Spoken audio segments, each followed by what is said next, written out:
They torched everything, but they left traces.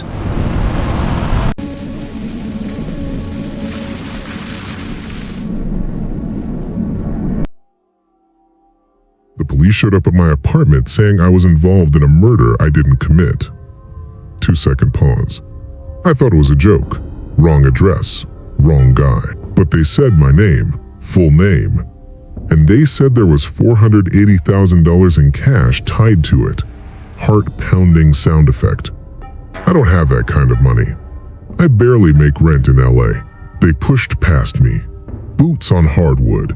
Radios crackling. One of them opened my hallway closet. And that's when I smelled it.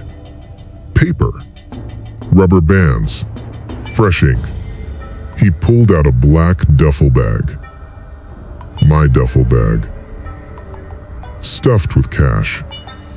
3-second silence. I swear to God, I had never seen that money before. They took me downtown. Metal chair, cold room. One buzzing fluorescent light. They said the cash matched serial numbers from a warehouse robbery 2 nights earlier. Armed robbery. 1 security guard shot. Not dead, but close. I told them I had nothing to do with it. I work remote. I code. I don't even own a gun. Then they showed me security footage. Grainy. Warehouse parking lot. A guy in a hoodie getting out of a gray Honda. My gray Honda. Pause. Slow breath. License plate visible. That's when my stomach dropped. They let me go after 6 hours. Not enough evidence. Yet. But someone had keys to my place. Someone planted that bag. I changed the locks that night. While I was drilling the new deadbolt in, I heard footsteps in the hallway. Slow. Dragging. They stopped right outside my door. 2-second pause. Then my phone buzzed. Unknown number. You should have kept the money moving. My throat went dry. Another text. Now they're watching you. I called the only person who knew about my spare key. Dylan, my best friend since high school. The guy who crashed on my couch for months last year. He answered too fast. Before I even spoke, he said, "Bro, you didn't actually touch it, did you?" Didn't touch what? Silence. Then he hung up. That's when it clicked. 2 weeks ago, Dylan pitched me this quick flip. Said his cousin had access to bulk electronics, needed my garage for temporary storage. I said no. He laughed it off. But 3 nights ago, he showed up anyway.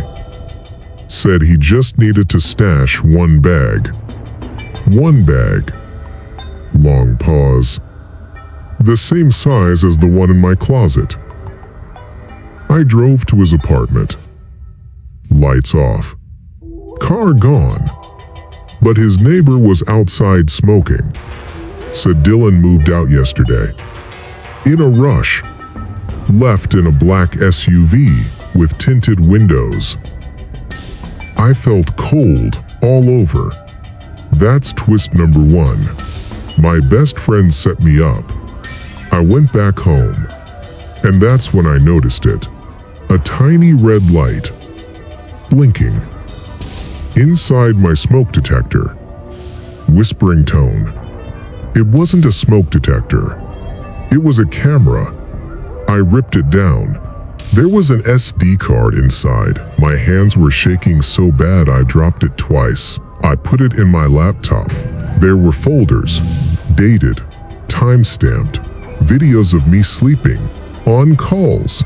Talking to Dylan. They had audio. Clear audio. Every word. One clip from 3 nights ago. Me. In my kitchen. Dylan standing there. He hands me the duffel bag. And I say, I don't want to know what's inside. 4-second silence. I said that. I actually said that. That's twist number 2. I wasn't innocent. I just didn't want details. My phone rang again. Blocked number. A calm voice. You were convenient. Convenient? You have no record. Clean job, clean background, perfect mule. Mule. They used me, not just Dylan. Bigger than him, the warehouse robbery, insurance scam, the guard getting shot, collateral, the money in my closet, stage 1. They needed someone to discover it, someone traceable. Me. I asked what they wanted. The voice said, "You already agreed." I felt dizzy. Then he reminded me.